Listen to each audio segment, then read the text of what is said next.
Hello everyone, welcome to the channel. Today's video is a little different. I'm going to tell you what we're doing in today's video before I get into some of the announcements and stuff like that.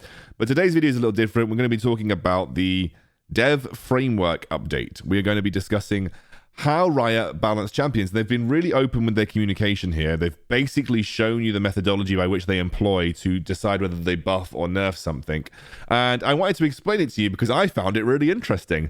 And I thought, my YouTube audience might find this interesting. And I know not all of you have access to Twitter. I know a lot of you don't consume Twitter media on a regular basis like I do. So this was put out on Twitter, and I don't imagine a lot of you would have had access to this if you didn't use Twitter, or it might have gone out on their Facebook as well. But if you don't use those social media channels, then you probably wouldn't have had access to this particular blog post. So that's why I wanted to cover it. But a couple of announcements first. Obviously, got to do the old thanks to G2A for sponsoring the channel. Reference link in the description below. Secondly, I am live streaming on YouTube. There's a reason I chose YouTube over Twitch for the time being. It's just that most of my audience is here. I know most of you prefer to use YouTube over Twitch. I know I have got some people that prefer Twitch over YouTube, but most of you prefer to use YouTube over Twitch. And my peak viewership was like 500, which is awesome, compared to my like 50 or 40 on Twitch. I probably will end up streaming to both because I'm not a Twitch partner, so I probably will end up streaming to both Twitch and YouTube just as a kind of a way to appease both audiences. But I'll have to get that all set up, and I will get there with that. that will happen. So yeah, thank you if you have tuned into my live streams. I generally stream in the morning GMTs. What I do is I wake up, take Rupert to nursery, come back, get ready, start my stream, and stream until the early afternoon usually. And then I hand it over to like Stuart on Twitch or Chief Aragon on Twitch or whatever, whoever's streaming after me. If you're catching my stream on the 26th of March, which is today, the day I'm filming this, then I would have ended early because I'm going to a rehearsal in the early afternoon. But nonetheless, thank you for joining in my live streams if you have. Secondly, I have opened up membership on my channel. This is something that's completely surplus to requirements, and I really do not expect anybody to want to get involved with it. But if you do want to get involved with the membership on my channel, then I would be thoroughly grateful. And essentially, all membership is you get some certain perks, you get access to some custom emotes, and also you like priority reply to comments. I'm going to eventually clean up my friends list so that only a certain tier of my membership team can be on my friends list. I'm sorry if I've already added you, by the way, but yeah. And also, I'll probably do members-only giveaways as well at some point. But look, end of the day, it's completely surplus. It's basically for me like having a Twitch sub button. So on my my live streams, there is a sub button on my YouTube, as you know, it kind of helps with the fact that I don't use it on Twitch because obviously YouTube does lack a couple of features when it comes to streaming compared to Twitch. But yeah, that's all the announcements. Let's actually talk about the video, and I will obviously have put timestamps in the description so you can make sure you skip all this blah blah if you don't want to watch it, but I really appreciate if you do. Okay, so what I really like about this statement is they came out with a really strong statement, which is the goal of the balance team is to make Wild Rift the most balanced mobile MOBA game. And we really want to make sure all our champs are viable and make sure no champions or strategy dominates the game. What we decide to change is dependent on the specifics. A few months back, we developed a balance framework based on the data and feedback we gathered from the regional alpha, closed beta, and open beta. The framework acts as a guideline to help us determine what champs we should tune, but keep in mind that the framework is not a hard set of rules that we must follow, as there are a ton of edge cases. The main statistic that we look for champion balance is win rate. Once we identify imbalances, we then use various other data to help us conduct further analysis, such as average damage dealt per game. Currently, our framework examines how champions perform in different MMRs as well as specifically in the 5 meta positions. So, this is the main table that they use, which is really interesting. Essentially, they have three kind of like criteria where they separate out the kind of the player base based in MMR. They have an average or average skill level, which is from your 0 to 85 percentiles of ranks, I would assume. Your skilled percentile, which is 85 to 99% of ranks, and then your elite percentile, which is 99 to 100% of ranks. And bearing in mind, elite is probably, at this point, kind of like Diamond 1 to Challenger, maybe Diamond 2 to Challenger. Okay, so they consider a champion overpowered if any of the criteria is true. A greater than 54% win rate in your average games, a greater than 53% win rate in your skilled games, a greater than 52% win rate, and a greater than 5% pick rate in your elite games, or a flat greater than 54% win rate. It's underpowered if all three criteria are true. So notice the difference. If any one of these criteria are true for the overpowered, then they consider it something that needs looking at. For underpowered, they need to have all three when all three of these things come to light. A less than 48% win rate, or in both skilled and average, and then a less than 46% win rate, or a lower than 0.5% pick rate in elite. And generally, the pick rate comes into account in elite. I thought I had something on my screen there. I started rubbing my screen because I thought that was on like a mark on my screen. You see the little thing? I was like, did you see me just do that? It's because I thought that was a mark on my screen. God damn it. Okay, so the reason they consider pick rate in elite percentiles is because elite players are generally more in tune with what the meta is. You know, like they'll watch tier lists, they will create the meta themselves, they'll watch pro play, etc. And I'm assuming elite also takes into account the competitive scene as well. Okay, let's take a look at some examples.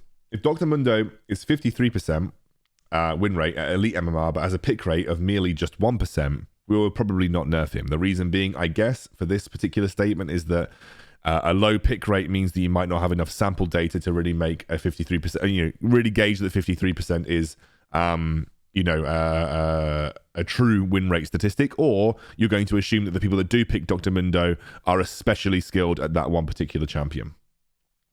If Master Yi is at 56% at average MMR, but lower than 50% at skilled and elite MMR, we will probably nerf him. The reason being is that, you don't want a champion that is just running over the lower skilled player base, even if it's not particularly good at the higher tiers, because it's not fun for people when they start playing the game and they can't climb quickly, and they get frustrated if they have to play against this champion consistently.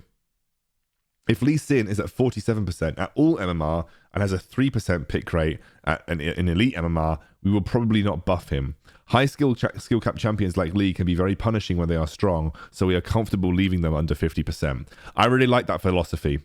The reason there are certain champions that feel weak for most players is because they are especially hard to play. Look at the amount of nerfs that Lee Sin has got, but somehow has still always gravitated back towards a very high priority in the elite levels of play of Wild Rift. And that is because high skill cap champions generally have a lot of outplay potential and can kind of negate weaknesses in their kit through skilled play. If you make Lee Sin too oppressive, then your average player will rocket up in terms of being able to play him, but also he will become completely dominant in those elite tiers where people can play him at a very high skill. If Xayah is a 46% win rate at all MMR, we will probably buff her. So the reason that the elite is separated out, because they consider the elite people to be able to play champions relatively well. The interesting thing about this, and that Xayah example is rather interesting. Even people at the elite levels of Wild Rift weren't correctly able to play Xayah early on, simply because she's not a champion that's easy to play if you haven't played her on League of Legends PC before. So I imagine that a lot of the low win rate from Xayah came from AD carries in Elite who are used to just playing Jinx, where you just click the attack button, and suddenly having to manage your feathers and look for roots and be aware of your positional feather, your position around your feathers, became a lot harder for them to actually play. Xayah is a much higher skill cap AD carry than something like Jinx or even Kai'Sa. And so I imagine that actually mostly accounted for her low win rate. But, the buffs clearly had an impact, and she's been picked up a lot. Balancing around win rates by position. So they have a separate set of frameworks where they look at positional win rates. So we consider a champion overpowered in the solo lane. So this is the Baron lane. If they have over a 54% win rate and a greater than 2% pick rate. So you have to have a higher percentage win rate in both support and the solo lane in order to be considered overpowered, and you have to have a higher percent pick rate in support in order to be considered overpowered. And I imagine it's because they genuinely believe that supports have a lower impact in the game, just in terms of their raw numbers or whatever. Which I think completely agree with. The only support that I think is just right, regardless of what his win rate is, that feels really strong in elite levels is Alistar. 53% in jungle and a 2% pick rate, 53% in mid and a 2% pick rate. I'm guessing because this is where you generally tend to have the more oppressive champions in jungle and mid. Your AD carry role needs to have a greater than 52.5% win rate and a greater than 5% pick rate. And in general, their win rates have to be below either 46%, and for the AD carry to get a buff, it has to be below 48%. I imagine the problem with buffing and nerfing AD carries is that they can very quickly go from useless to overpowered and overpowered to useless just based on some raw numbers alone. But yeah, interesting how they separate it out for each individual role. We're showing that with solo and support, they believe that the champion has to have a significant win rate advantage over other roles in order for that champion itself to be relatively overpowered. And that means that Riot believes that the solo and support lanes are generally the lanes where you have the least impact in the game. Or at least the least impact in overall win rate, which is really interesting. With AD carry, I'm guessing with this, they're saying that the AD carry role is the role that they believe has the most impact in wins. And so therefore, if there is an AD carry that is kind of taking over, then they're more readily able to nerf that just based on the win rates alone. But the interesting thing for me about that is that when the changes come on 2.2, I wonder if they change the way that the percentages are gauged for the AD carry role, which is interesting, isn't it? For specific positions, we incorporated pick rate as another key statistic, mainly as a way to weed out champions that are not supposed to be played in that position. These framework numbers are subject to change as metas shift. Yeah, okay, fair enough. Some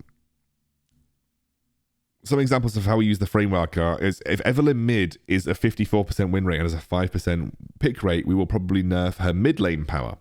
If Jarvan 4 support is at 55% win rate, but has a 0.01% pick rate, we're probably not going to nerf him. And that's likely because it's used in very specific circumstances, it's part of a particular comp, or it's just, some very small amount of players using that particular champion in the way that they want to use it. Champions like Gragas, who can be viable and played up to 4 different positions, will be harder to apply these frameworks to since they are so versatile.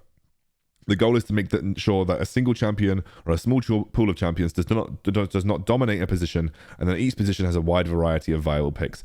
And I actually think, in all honesty, I think Riot have done a relatively good job of this. I actually think there are a lot of champions that are super viable right now, and I think there are only a few champions that I think really dominate, like Orianna, for instance. I'm guessing that Orianna can't have a super high win rate, maybe across the board. It may just be that she feels oppressive in the late game, but maybe a lot of the time you just never get to that position. Dogs barking. Yeah, that's interesting. I just thought I'd show it to you. I'm going to link this in the description below as well, so you make sure you have a read. But for now, I hope you enjoyed. It was a relatively interesting read from Riot, and I'm really glad they put it out. And that's how they go about balancing their champions.